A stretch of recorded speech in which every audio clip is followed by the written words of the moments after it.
तुम्हारे कुछ क्वेश्चन हैं, डाउट आए? अरे फोटो किसी ग्रुप पे मैसेज कर देना, तो आप खाली क्वेश्चन देखो। क्वेश्चन क्या है, पढ़ो। एंड आइसोलेटेड हाइड्रोजन एटम, ठीक, emits a photon of energy 12.2 electron volt. ठीक है, तो फोटोन क्या है? फोटोन क्या है? एक क्वांटा, एक पार्टिकल नेचर है लाइट का, bundle of energy, that is the photon. कौन इमिट कर रहा है? Isolated hydrogen atom. एनर्जी कितनी दे रहा है? देखो 10.2 इलेक्ट्रॉन वोल्ट। एनर्जी कितनी है? 10.2 इलेक्ट्रॉन वोल्ट। ठीक, calculate momentum of the photon. पहला क्वेश्चन क्या पूछ रहा है? मोमेंटम पूछ रहा है। तो मोमेंटम का सिंबल क्या होता है? P। मोमेंटम का सिंबल क्या होता है? P। और अगर तुम्हें मोमेंटम जानना है तो क्या पता होता है? E equals to hc upon lambda. एक E का फॉर्मूला क्या है? hc upon lambda. और लैम्डा की वैल्यू क्या आती है? लैम्डा की वैल्यू, हाँ, तो लैम्डा की वैल्यू क्या है तुम्हें पता है? h upon p। तो p की जहां पे लैम्डा है वहां क्या रख लो? हाँ, h अपॉन p। तो p की वैल्यू देखो एक्सेस कर दिया, तो मोमेंटम की वैल्यू क्या आ गई? e upon c। मोमेंटम की वैल्यू क्या आ गई है? e upon c। e कितना है? 10.2 electron volt upon c, 3 × 10⁸ metre पर सेकेंड। बट यहाँ पे यूनिट किसमें है? इलेक्ट्रॉन। और तुम्हारा मोमेंट उसमें स्पीड ऑफ लाइट इसमें मीटर पर सेकेंड में, तो यूनिट सेम टाइप की होनी चाहिए। तो इलेक्ट्रॉन वोल्ट को मीटर पर सेकेंड में कन्वर्ट करने के लिए क्या करोगे? इलेक्ट्रॉन वोल्ट को बोलो जूल में कन्वर्ट करने के लिए, क्योंकि इलेक्ट्रॉन वोल्ट क्या एनर्जी यूनिट है ना। तो इलेक्ट्रॉन वोल्ट को जूल में कन्वर्ट करने के लिए क्या करोगे? 1.6 × 10⁻⁻19 से प्रोडक्ट, इससे मल्टीप्लाई करोगे तो इसका प्रोडक्ट हो जाएगा तुम्हारा 1.6 × 10⁻⁻19 × 10.2 डिवाइड बाई 3 × 10⁸ बस मीटर पर सेकेंड, ये जूल में आ जाएगा। ठीक, और बराबर में क्या लिखा है देखो? मोमेंटम। ठीक, 10⁻⁻19 10⁸ ऊपर जाके कितना हो जाएगा? 10 पे पावर ऊपर जाके कितना हो जाएगा? 19। तो ये भी जाके माइनस हो जाएगा ना, तो 19 में से अगर 8 सब्ट्रैक्ट होगा कितना बचेगा? 10⁻27। भैया देखो -19 है, 8 भी ऊपर जाके कैसा जा रहा है? माइनस का 8, -19 -8 27। हाँ, तो अच्छा देखो डिवाइड करो। देखो 3 1 जा 3, 3 3 जा 9, 3 4 जा 12 और 16 4 जा 64। कैरी कितना आया? 6। 16 3 जा 48, 16 3 जा 48, 48 और 6। अच्छा अच्छा, और देखो एक प्लेस के बाद पॉइंट, एक प्लेस के बाद पॉइंट, तो 5.44 10⁻⁻27। मोमेंटम की यूनिट क्या होती है? हाँ, केजी मीटर पर सेकेंड। ठीक, तो तुमने ये निकाल लिया। इस फोटॉन के स्ट्राइक करने से जो मोमेंटम होगा वो तुमने इसका निकाल लिया। ठीक है ना? नोट कर लो जल्दी से इसको।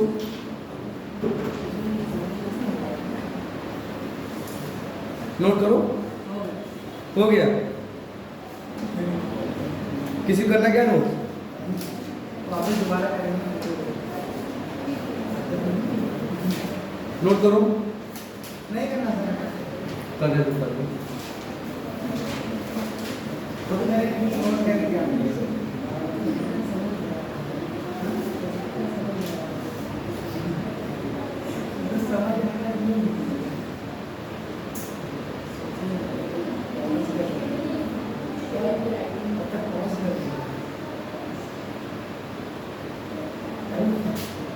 हाँ वही करना। पॉज कर दीजिए वरना अभी डाल दूंगा ग्रुप में रिकॉर्ड करके, ठीक, हटा देते हैं। अब देखो अगला क्वेश्चन इसका दूसरा क्या पूछ रहा है, दूसरा क्या पूछ रहा है, पहले तो निकाल लिया तुमने मोमेंटम, फिर क्या कह रही है,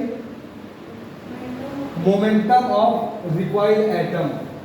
अब ये रिकॉइल्ड एटम क्या है, देखो कंजर्वेशन ऑफ मोमेंटम को फॉलो करेगा, इसको फॉलो करेगा, कंजर्वेशन ऑफ मोमेंटम।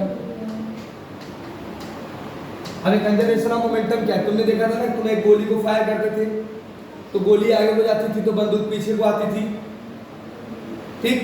तो इनिशियली गोली और बंदूक दोनों कहाँ पे रेस्ट में है ना, तो बुलेट का जो मास होता था वो m वेलोसिटी थी, गन का मास होता था कैपिटल M और वेलोसिटी क्या होती थी v डैश।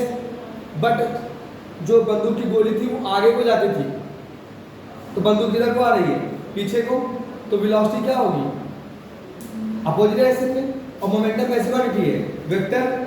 तो अगर ये चीज इसको छोड़ के जा रहा है ऊपर की तरफ तो कहाँ हो जाएगा एटम, नीचे की तरफ। लाइक अगर ये एटम से कोई फोटोन निकल के इधर के जा रहा है तो ये एटम एज होल किधर को मूव करेगा, अपोजिट डायरेक्शन में।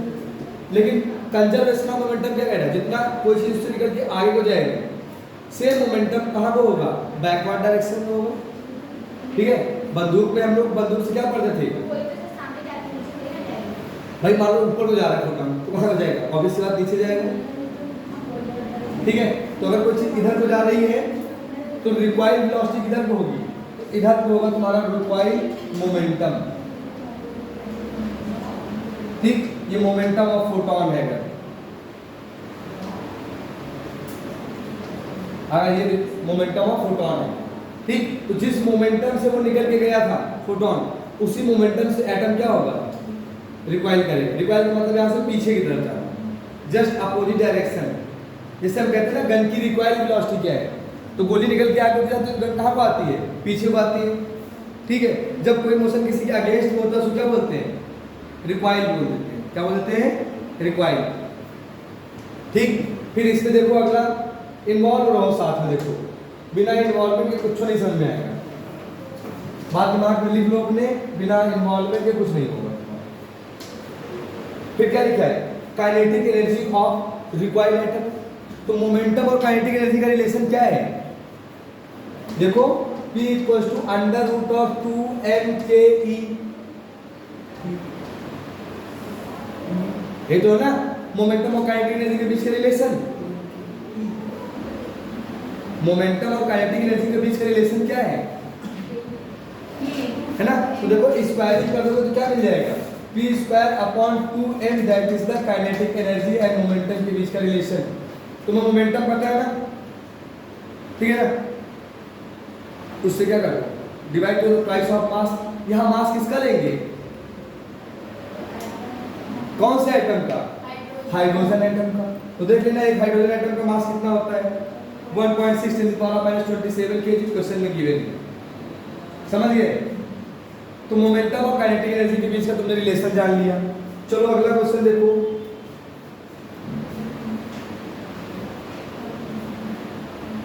ये कह रहा है कि which one of the following graph in figure represents variation of de Broglie wavelength of a particle having linear momentum p।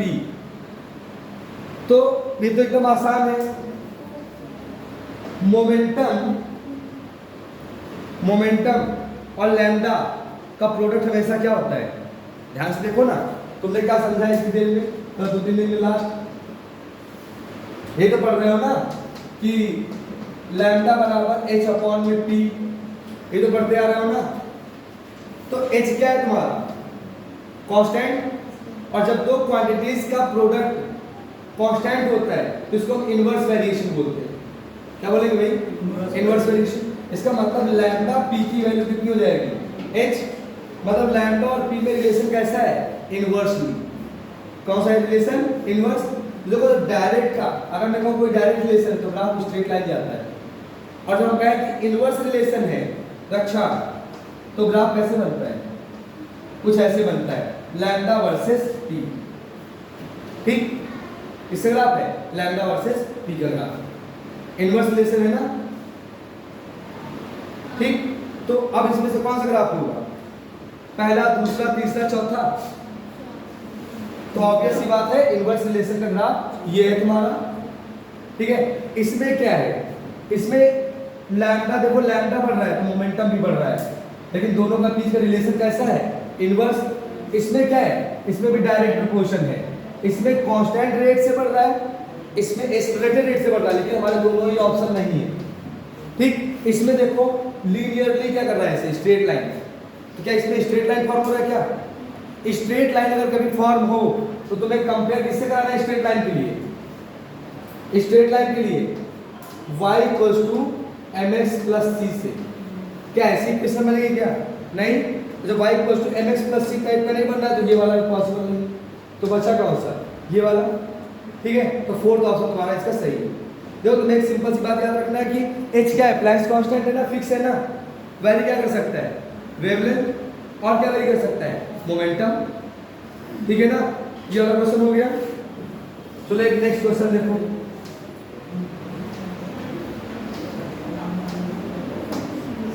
इसमें 2-3 क्वेश्चन है। देखो पहला क्वेश्चन क्या है? अच्छा पहला तो कर चुके हैं ना, अभी नहीं करा। The graph of de Broglie wavelength of a moving electron versus velocity. क्या कह रहा है? Graph of de Broglie wavelength अभी किसके बीच में था? इसके पहले वाले में मोमेंटम और डी ब्रॉगली वेवलेंथ। तो अगर तुम ध्यान से देखो तो लैम्डा का फार्मूला बोलो जल्दी से। डी ब्रॉगली वेवलेंथ में लैम्डा का फार्मूला बोलो, h/p। अच्छा p क्या है? मोमेंटम है ना, p मोमेंटम है ना। मोमेंटम होता क्या है? p प्रोडक्ट ऑफ मास और वेलोसिटी है ना। अच्छा किसके मूव की बात कर रहा है? देखो यहाँ पे the graph of de Broglie wavelength of a moving electron. किसको मूव करा रहा है? इलेक्ट्रॉन को। तो इलेक्ट्रॉन का क्या फिक्स होगा? मास। वैरी क्या कर सकता है? वेलोसिटी। क्या तुम इलेक्ट्रॉन का मास भी वैरी करा रहे हो क्या? नहीं। कौन किसको वैरी करा रहे हो? वेलोसिटी को। इलेक्ट्रॉन का मास भी वैरी कर सकता है एक सिचुएशन में, जब इसकी इलेक्ट्रॉन की वेलोसिटी ऑफ लाइट के बराबर कर दो तब। इलेक्ट्रॉन की वेलोसिटी कितनी कर दो? वेलोसिटी ऑफ लाइट के बराबर कर दो तब ये मूव कर जाएगा, ठीक है ना। तो लैम्डा का फार्मूला है h/p, है ना। इसको फर्दर तुम लोग लिख सकते हो h/mv। अगर ध्यान से देखो तो h mass of electron constant है और बचा क्या? 1/v बचा ना। इतना रीजन, ये वाला रीजन कैसा है? कांस्टेंट है। इसका मतलब क्या हुआ? लैम्डा v की वैल्यू क्या है? कांस्टेंट। मतलब कौन सा रिलेशन है? इनवर्स वेरिएशन है। कौन सा है? Inverse variation. और इनवर्स वेरिएशन क्या कहता है? एक चीज बढ़ेगी तो दूसरी चीज क्या होगी? घटेगी। इनवर्स वेरिएशन क्या कहता है? एक चीज को अगर बढ़ा दोगे तो दूसरी चीज क्या हो जाएगी? अपने आप घटेगी। That is the inverse variation, ठीक है। देखो डायरेक्ट वेरिएशन में क्या होगा? ग्राफ ऐसे बनेगा, या कुछ ऐसे बन सकता है, या ऐसे बन सकता है, ठीक, कुछ ऐसा हो सकता है। इनवर्स वेरिएशन होगा तो पॉसिबिलिटी ग्राफ ऐसे बने। तो देखो ऐसा वाला भी ग्राफ तुमको दिख रहा है। अब दूसरी बात और नोट करना है यहाँ पे, किसका ग्राफ पूछे? वेवलेंथ। किसका ग्राफ पूछे? वेवलेंथ वर्सेस, क्या पूछे? वेवलेंथ वर्सेस वेलोसिटी का।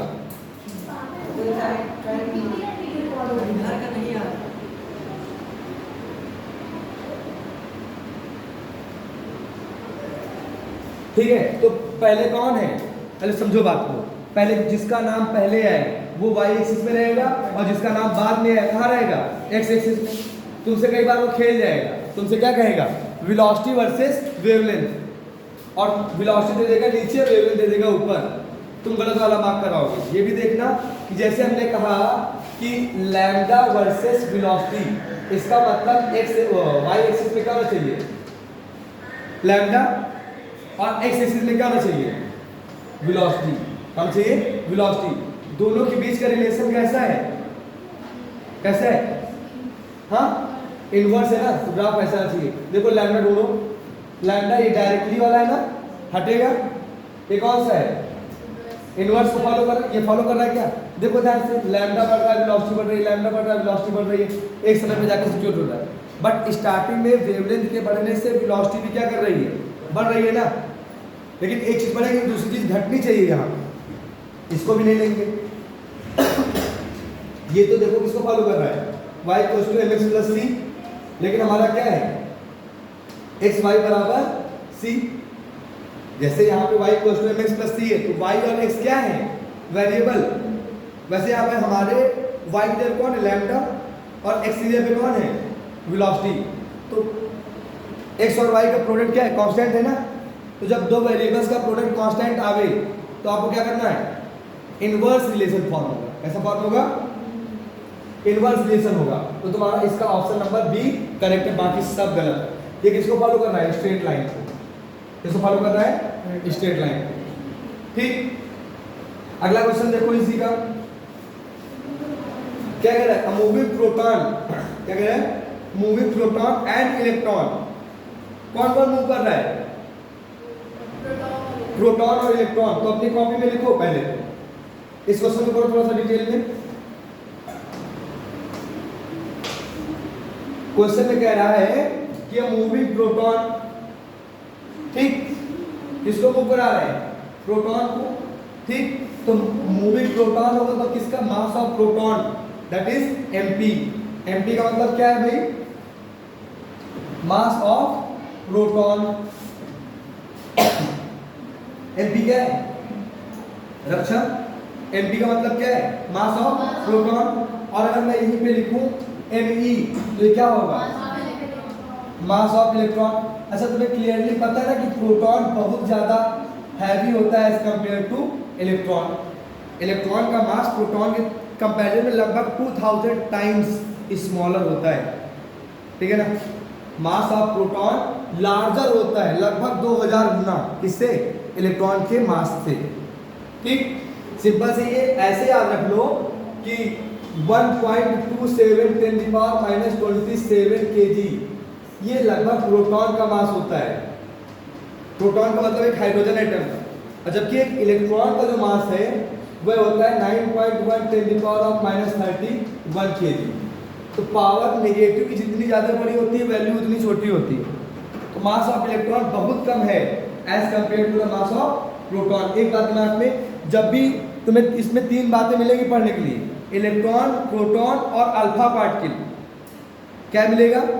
इलेक्ट्रॉन, प्रोटॉन और अल्फा पार्टिकल।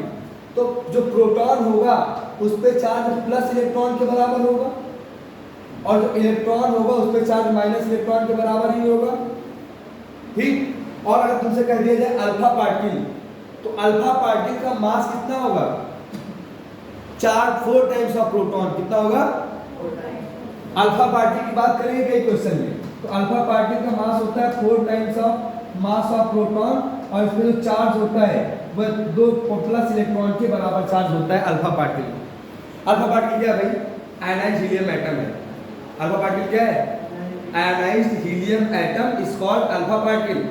मतलब हीलियम एटम से हमने इलेक्ट्रॉन निकाल दिए हैं, वही क्या हो गया?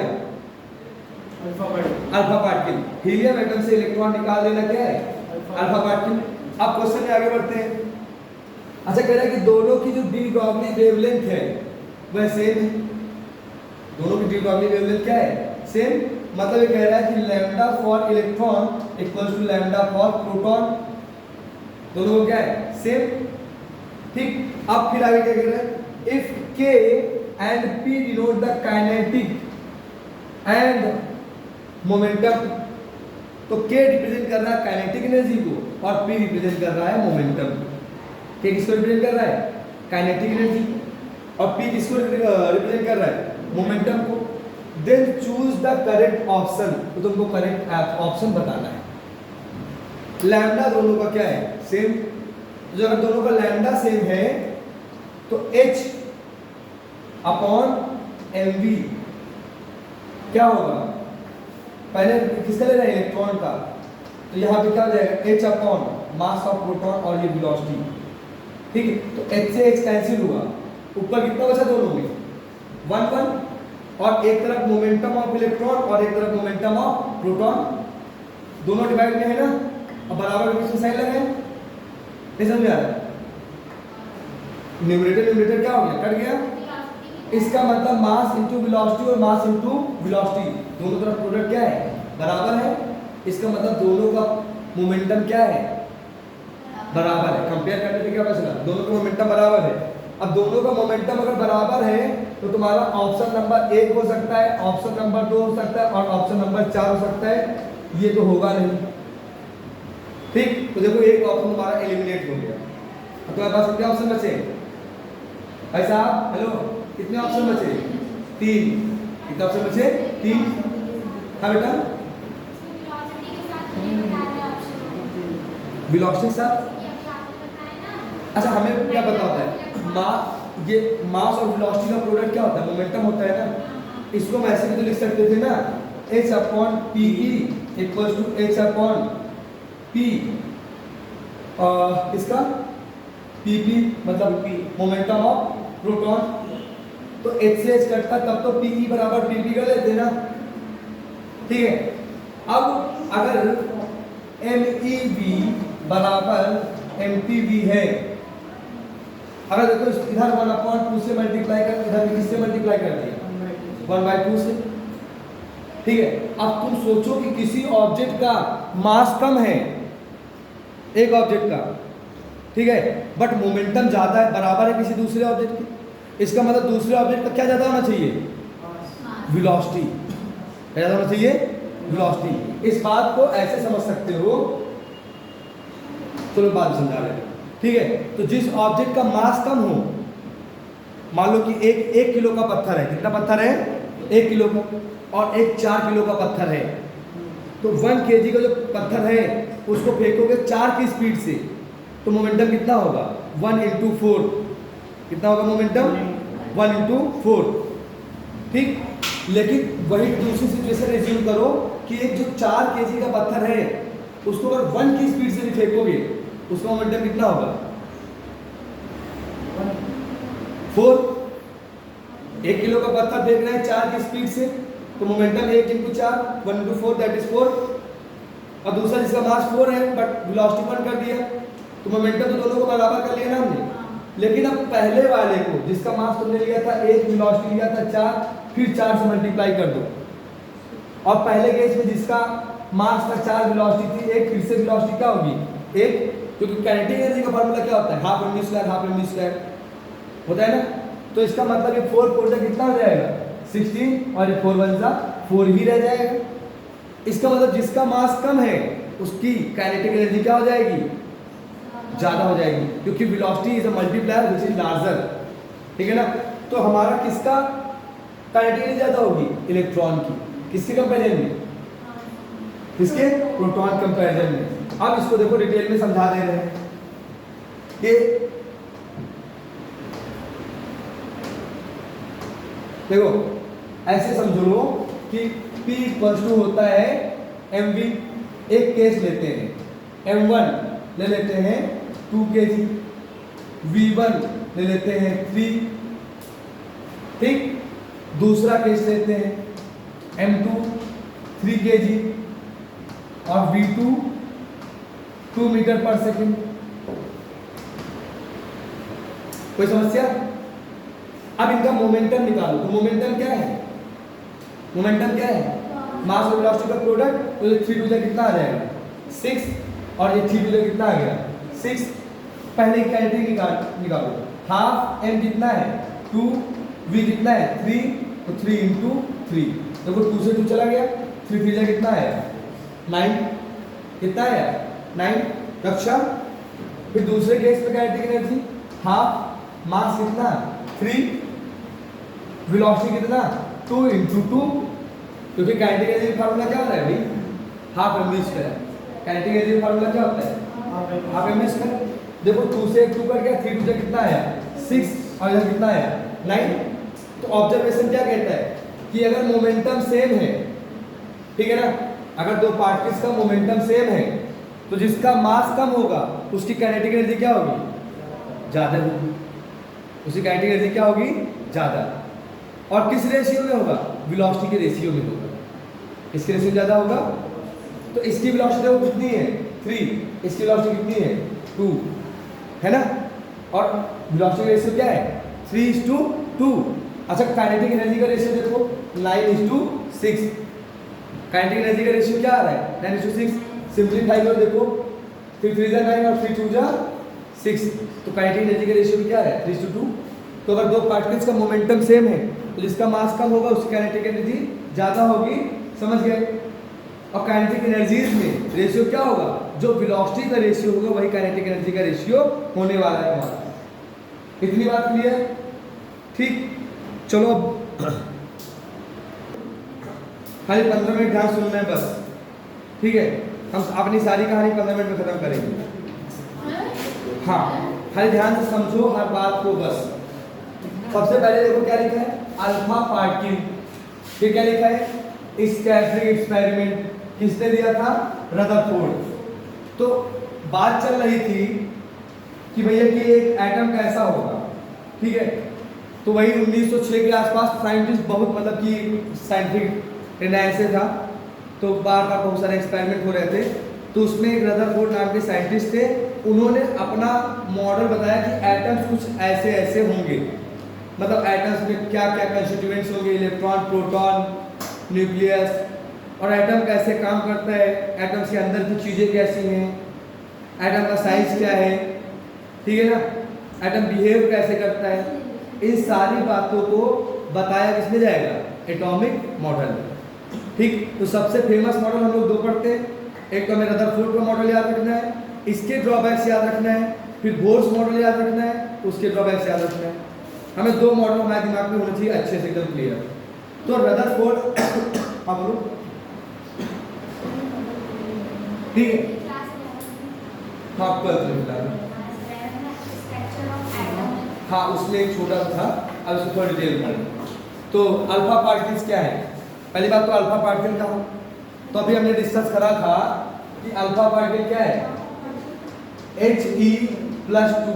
He+2 का मतलब है आयोनाइज्ड हीलियम एटम, ठीक है। अल्फा पार्टिकल क्या है He+2 है, इसको क्या बोल रहे हैं आयोनाइज्ड हीलियम एटम। क्या बोल दे रहे हैं आयोनाइज्ड हीलियम एटम। आयोनाइज्ड का मतलब क्या होता है, जब किसी एटम से उसके इलेक्ट्रॉन को निकाला जाता है तो उसको आयनाइजेशन बोलते हैं, उस प्रोसेस को, ठीक है। और उस प्रोसेस में जो एनर्जी लगती है उसको एंथैल्पी ऑफ आयनाइजेशन बोल देते हैं, या आयनाइजेशन एंथैल्पी कह देते हो, ठीक है ना।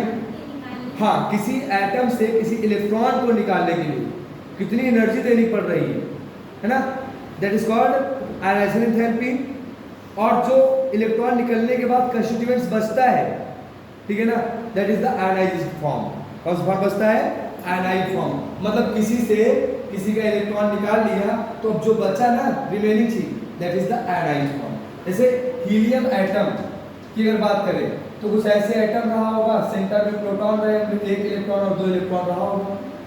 हमने दोनों इलेक्ट्रॉन निकाल दिया, तो जब हमने इसके दोनों इलेक्ट्रॉन निकाल दिए तो ये जो कुछ बचा वो क्या बचा, एक एटम जिसके इलेक्ट्रॉन्स निकल गए हैं, और कितने इलेक्ट्रॉन निकले हैं, दो इलेक्ट्रॉन निकले हैं।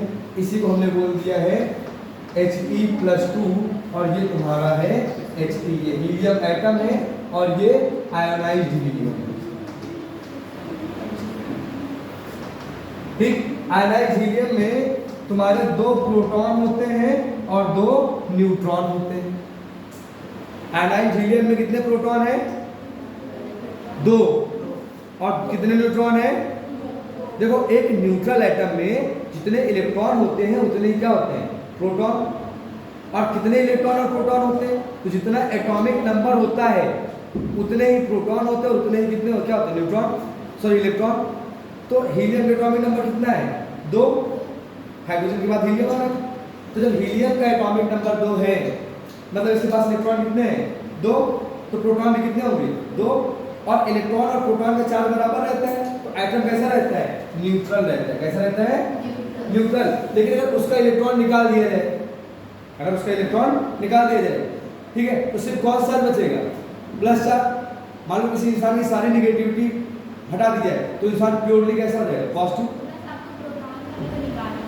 हाँ नहीं, हम इलेक्ट्रॉन निकाल रहे हैं, प्रोटॉन दोनों हैं, लेकिन आउटर लेयर में कौन है, और आउटर लेयर में कौन है, इलेक्ट्रॉन। तो इलेक्ट्रॉन निकालते हैं बाहर, ठीक है ना। प्रोटॉन सेंट्रल बॉडी में न्यूक्लियस का पार्ट है, उसका डिसइंटीग्रेशन नहीं करेंगे। अगर न्यूक्लियस का डिसइंटीग्रेशन कर रहे हैं, तोड़ रहे हैं, जोड़ रहे हैं, that is the nuclear fission और फ्यूजन, ठीक है, उसमें बहुत एनर्जी रिलीज होती है और बहुत डिफिकल्ट प्रोसेस, इतना आसान नहीं है। क्या ज़्यादा आसान है, इलेक्ट्रॉन निकाल लेना, कुछ 100 200 500 1000 2000 4000 जूल एनर्जी लगेगी, उसमें एनर्जी कुछ अलग ही लेवल पे लगेगी, है ना, तो वो प्रोसेस नहीं करेंगे। तो किसी ने हीलियम एटम के 2 इलेक्ट्रॉन निकाल लिया, तो आयनाइज्ड हीलियम बन गया He+2। इसी को बार बार हम लोग बोलेंगे अल्फा पार्टिकल। क्या बोलेंगे, अल्फा पार्टिकल। अब जब मैं कह रहा हूं कि अल्फा पार्टिकल की एक गन है, गन का मतलब एक सोर्स है जहां से बहुत सारे अल्फा पार्टिकल निकल रहे हैं, ठीक है ना। एक सोर्स है, मान लो कि ऐसा हो कि एक हम मशीन गन लेके बैठ जाए और दरदरा के दीवार में मारें, तो हो सकता है दीवार से बहुत सारी गोलियां आर पार निकल जाए।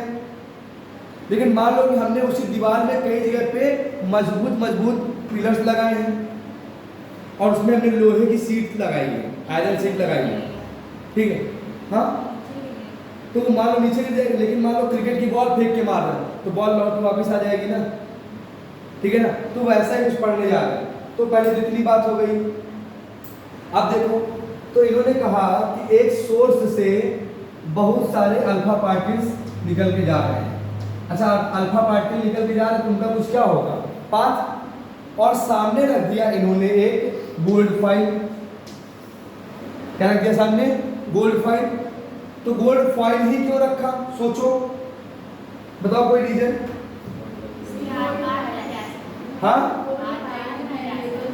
हाँ, क्योंकि गोल्ड कैसा होता है, हाईली मैलेबल होता है।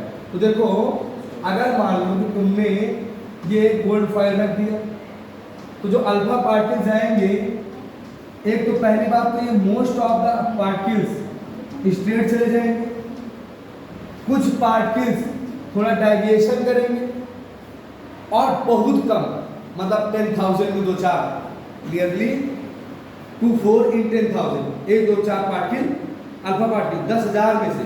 मान लो हमने 10,000 लोगों को, मतलब 10,000 शॉट फायर करे बंदूक से, तो 10,000 में से 9,998 9,999 जो बुलेट्स हैं वो आर पार चली गई, ये थोड़ा बहुत लड़के इधर उधर चली गई।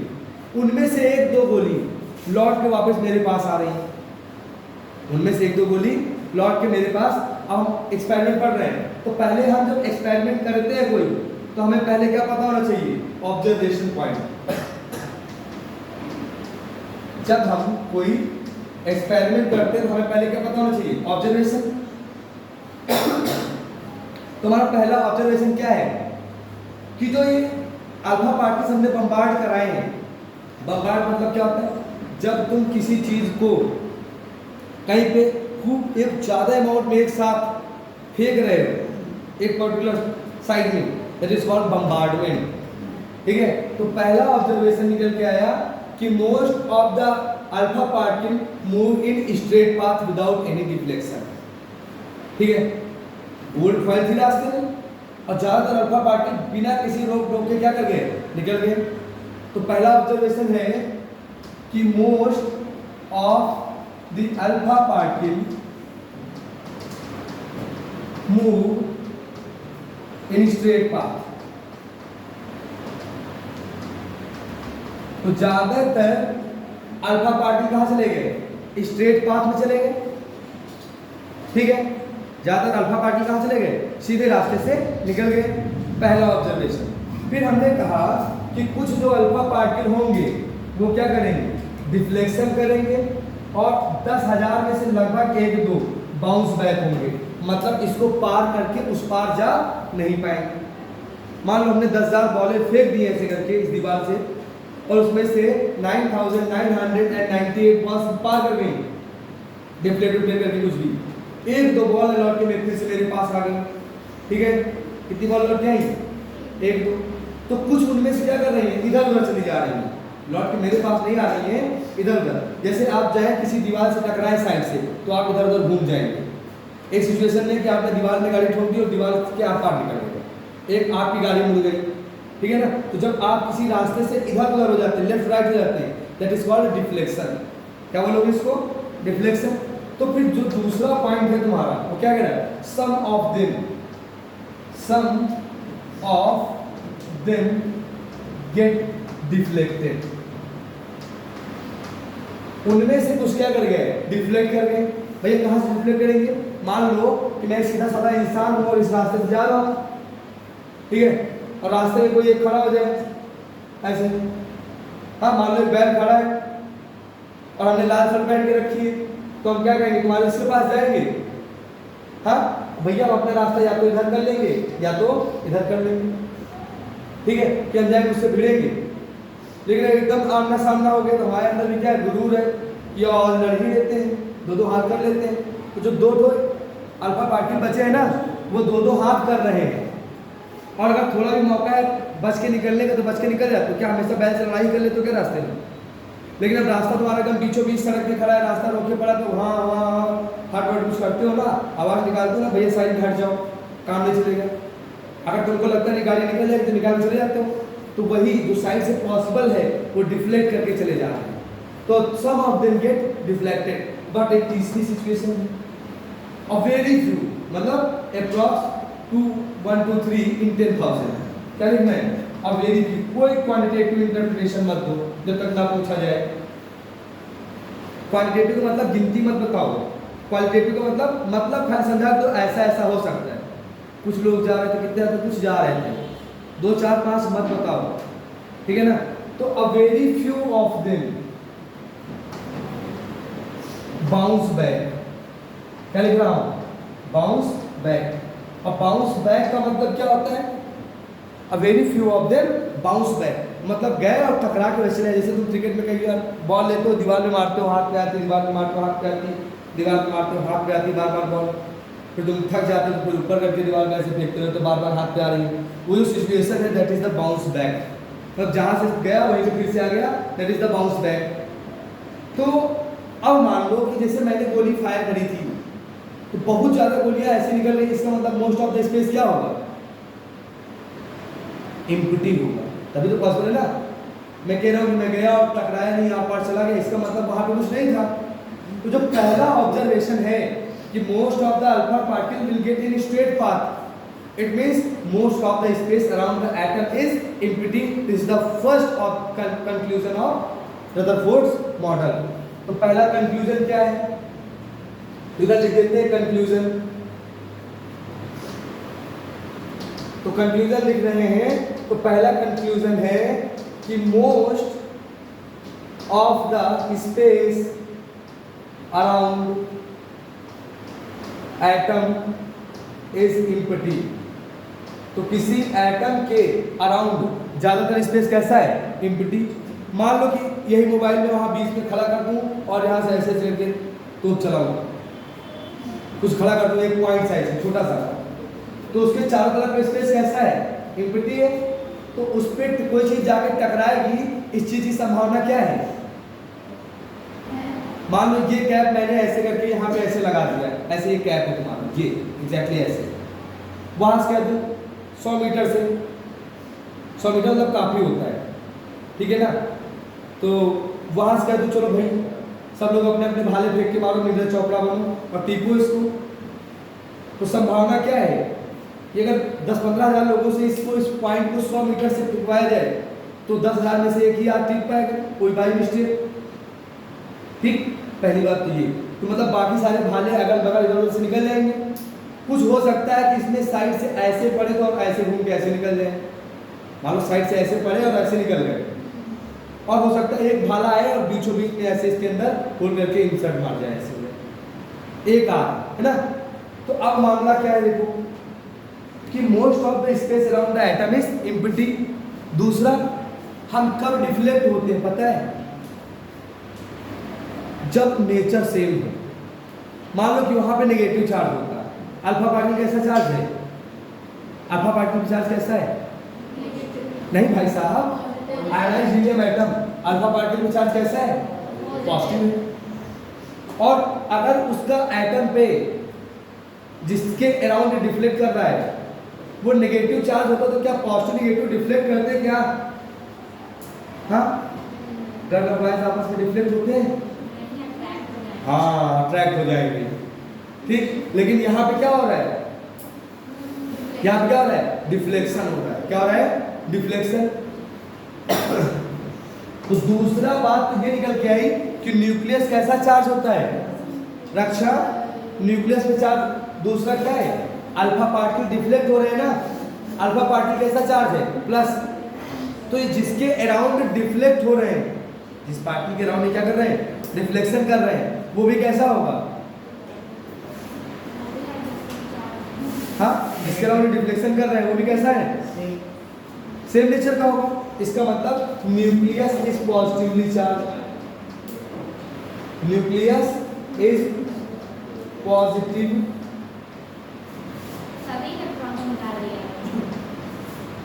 नहीं बेटा देखो, इलेक्ट्रॉन अगर होंगे, अल्फा पार्टिकल का साइज कितना है? मान लो कि हमने एक पत्थर फेंक के मारा और रास्ते में एक मक्खी पड़ गई, तो क्या पत्थर वहीं रुक जाएगा? मक्खी को लेके आगे बढ़ जाएगा। तो अगर इलेक्ट्रॉन होगा भी तो बहुत हल्का है अल्फा पार्टिकल के कंपैरिजन में, ठीक, लगभग 4,000 गुना हल्का है, ठीक। मान लो कोई तुम इतना बड़ा सा ढेला लेके हमको मार रहे, हमने पत्थर उठा के फेंक दिया, तुम्हारा ढेला का क्या होगा? कुछ नहीं होगा ना, साफ चला जाएगा। तो बात किसकी करेंगे? न्यूक्लियस की। तो न्यूक्लियस कैसे चार्ज निकला? पॉजिटिवली। अब मान लो कि मैं जा रहा हूँ, दीवार से टकराया और दीवार से डेफिनेट है कि मैं टकरा गया, ये संभावना थी कि ये भाला आया और इस पर टकराया। दो संभावना थी, भाला और ये पॉइंट दोनों कहाँ चले जाए? आगे चले जाए। लेकिन ऐसा नहीं हुआ। हमने क्रिकेट की बॉल दीवार पर फेंक के मारी, दीवार अपनी जगह से नहीं खिसकी, है ना? हो सकता था ना अस्मिता, अगर हमने क्रिकेट की बॉल दीवार में फेंक के मारी तो हो सकता था ना दीवार से पत्थर, जो ईंट से दीवार बनती है ना, निकल के बाहर चला जाता, नहीं गया ना। इसका मतलब जो ईंट है वो क्रिकेट की बॉल से क्या है? ज़्यादा हैवी है, उसका इनर्शिया क्या है? ज़्यादा है, ज़्यादा मजबूत है, ज़्यादा बड़ा है, साइज क्या होगा? बड़ा होगा ना। इसका मतलब न्यूक्लियस क्या है? हैवी है और सारा का सारा मास कहाँ पे कंसंट्रेटेड है? कहाँ पे? न्यूक्लियस। पहला बात क्या? स्पेस एम्प्टी है, न्यूक्लियस से टकरा के वापस आ जा रहा है। इसका मतलब किसी एटम का पूरा मास कहाँ पे है? उसके न्यूक्लियस पे। तो उन्होंने कहा ना, अ very few of them bounce back. तो आप जब किसी बहुत भारी चीज से जाकर टकराएंगे तभी आप क्या आएंगे? वापस आएंगे। It means nucleus is heavy. इसका मतलब क्या है?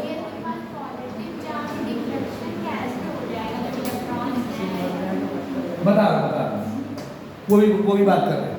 इसका मतलब न्यूक्लियस कैसा है? हैवी है और सारा का सारा मास कहाँ पे कंसंट्रेटेड है? न्यूक्लियस पे। And whole of the mass of an atom is concentrated at the nucleus. अब ये कह रहे हैं कि वो भी पॉजिटिव चार्ज है, वो भी पॉजिटिव चार्ज, डिफ्लेक्शन कैसे होगा? समझो। देखो भाई, मान लो कि ये गोल्ड का न्यूक्लियस होगा, समझने के लिए, और गोल्ड पे एटॉमिक नंबर कितना है? जेड से रिप्रेजेंट करते हैं। एटॉमिक नंबर किससे रिप्रेजेंट करते हैं? जेड से। एक प्रोटॉन पे कितना चार्ज होता है? एक इलेक्ट्रॉन के बराबर, बट पॉजिटिव, ठीक। तो इस पे चार्ज कितना है? प्लस जेड ई। कितना चार्ज है? प्लस जेड ई। अल्फा पार्टिकल चला आ रहा है, उस पे चार्ज कितना है? Plus 2e। अल्फा पार्टिकल के पास चार्ज कितना है? Plus 2e। और जैसे जैसे ये प्लस चार्ज इसके पास पहुंचता जाएगा, तो ध्यान से देखो, ये भी कैसा है? प्लस, लेकिन ये बड़ा वाला प्लस है। दोनों कैसे हैं? प्लस है ना। और हेड ऑन कोलिजन हो रहा है, मतलब एकदम आमने सामने। कैसे हो रहा है? आमने सामने। तो ये बड़ा वाला प्लस चार्ज है, ये भी कैसा है? Plus charge. और प्लस प्लस चार्ज क्या होते हैं? रिपेल करते हैं ना। तो ये क्या तुमको लगता है कभी इनका कोलिजन हो पाएगा? भाई साहब नहीं होगा। जैसे जैसे डिस्टेंस बढ़ती जाएगी, फोर्स ऑफ रिपल्सन क्या होगा? बढ़ता जाएगा। हमने कूलम्ब्स में क्या पढ़ा था कि F is proportional to the product of charge. तो चार्ज का तो प्रोडक्ट फिक्स है, लेकिन ये मूविंग अल्फा पार्टिकल है ना, as it move around the charge particle, जैसे जैसे ये sorry around the nucleus, nucleus कैसा है पॉजिटिव चार्ज, तो जैसे ही न्यूक्लियस से पास पहुंचेगा तो फोर्स किसको फॉलो करता है, इनवर्स स्क्वायर। तो इनकी बीच की डिस्टेंस क्या होगी, कम, बीच की डिस्टेंस क्या होगी, कम, ठीक। और एक समय ऐसा आएगा कि जो काइनेटिक एनर्जी है हम किस लिए प्रोटॉन की तरफ उसके न्यूक्लियस की तरफ मूव कर पा रहे थे, क्योंकि हमारे पास क्या थी, काइनेटिक एनर्जी, लेकिन वो सफिशिएंट नहीं होगी फर्दर पेनिट्रेट कर जाने के, मतलब और उसके पास जाने में, तो फर्दर क्या स्टार्ट हो जाएगा, रिपल्सन, ठीक है। तो इसमें क्वेश्चन ये पूछता है, इससे दो क्वेश्चन बनते हैं तुम्हारे, एक टर्म होता है इम्पैक्ट पैरामीटर, क्या होता है, इम्पैक्ट पैरामीटर, और दूसरा होता है डिस्टेंस ऑफ क्लोजेस्ट अप्रोच। दो प्लस प्लस चार्ज है ना, तो कम से कम कितना पास पहुंच गए, कितना क्लोज पहुंच गए, that is the distance of closest approach. अच्छा पॉजिटिव पॉजिटिव रिपेल करते हैं ना, तो डिफ्लेक्शन ज्यादा कब होगा, जब ज्यादा पास से निकलेगा। देखो तब आमने सामने हो गया तो पूरा पूरा डिफ्लेक्ट कर गया 180 डिग्री, ठीक। ध्यान से देखो, अगर समझो ये वाला एक चार्ज पार्टिकल है, ऐसे प्लस चार्ज है, कोई सामने से आएगा तो इसी रास्ते में क्या हो जाएगा, लौट जाएगा, कोई कुछ ऐसे आएगा तो ये ऐसे जाएगा, ठीक है। अगला बंदा है, ये लड़कों सुन लो ध्यान से, ये वाला ऐसे करके कहाँ जाएगा, थोड़ा कम डिफ्लेक्ट करेगा क्योंकि दूर है, क्योंकि डिफ्लेक्शन किसके प्रोपोर्शनल होगा, फोर्स के, और डिस्टेंस चार्जेस के बीच में क्या होगी, बढ़ेगी, तो फोर्स क्या होगा, कम, और फोर्स कम होगा तो डिफ्लेक्शन भी क्या होगा, कम। अब कोई चार्ज पार्टिकल यहाँ जाए तो स्ट्रेट चला जाएगा ना, क्योंकि डिस्टेंस क्या हो गई और बढ़ गई। तो जब इसके सेंटर से वेलोसिटी के पैरेलल वाली लाइन के बीच की जो डिस्टेंस होती है ना, उसको क्या बोलते हैं, जो न्यूक्लियस का सेंटर है और जो वेलोसिटी जिस पास से जा रही है उसके बीच की डिस्टेंस को क्या बोलते हैं, इम्पैक्ट पैरामीटर, क्या बोलते हैं। और इम्पैक्ट पैरामीटर कम है तो डिफ्लेक्शन ज्यादा होगा, और अगर इम्पैक्ट पैरामीटर खुद ज्यादा है तो डिफ्लेक्शन कम होगा। क्या याद रखना है, यही बात खाली तुमको मेमोराइज करके रखना है, ठीक है, कि इम्पैक्ट पैरामीटर ज्यादा है, मतलब path of moving alpha particle and centre of nucleus, ऐसे ये सेंटर ऑफ न्यूक्लियस से पाथ है, इनके बीच की परपेंडिकुलर डिस्टेंस जैसे जैसे बढ़ती जाएगी डिफ्लेक्शन वैसे वैसे घटता जाएगा। तो इनके बीच की जो डिस्टेंस है ना, this distance is called impact parameter, क्या बोलते हैं इसको, इम्पैक्ट पैरामीटर, ठीक है। और अगर अल्फा पार्टिकल भागते आ रहा है, कितना पास पहुंच गया, that is the distance of closest approach, इनका डेरिवेशन करते हैं, ठीक है। अब फिर सुन लो, एक मिनट में समराइज करते हैं। अल्फा पार्टिकल होता है आयनाइज्ड हीलियम एटम, जिसका मास होता है 4 प्रोटॉन के बराबर, इस पे चार्ज होता है 2 प्रोटॉन के बराबर, ये आयनाइज्ड हीलियम एटम होता है। रदरफोर्ड ने हजारों लाखों अल्फा पार्टिकल्स को एक गोल्ड फाइल के पास से फेंका, गोल्ड फाइल के पास से इसलिए फेंका क्योंकि गोल्ड फाइल हाईली मेलेबल होता है, तो उसकी बहुत पतली लेयर बनाई जा सकती है। जब पार्टिकल्स को पास कराया गया तो ज़्यादातर पार्टिकल्स स्टेट पाथ में चले गए, इसका मतलब कंक्लूजन निकला कि most of the space liberty है। दूसरा, कुछ पार्टिकल डिफ्लेक्ट कर गए, इसका मतलब ये हुआ कि न्यूक्लियस पॉजिटिवली चार्ज है, बिकॉज पॉजिटिव विल रिपेल। तीसरा ये कि very few of them bounce back, इसका मतलब ये है कि न्यूक्लियस बहुत हैवी है, इसका मतलब किसी एटम का पूरा पूरा मास कहाँ पे इकट्ठा है, इसी न्यूक्लियस में, ठीक है। ये हो गया तुम्हारा एक्सपेरिमेंट।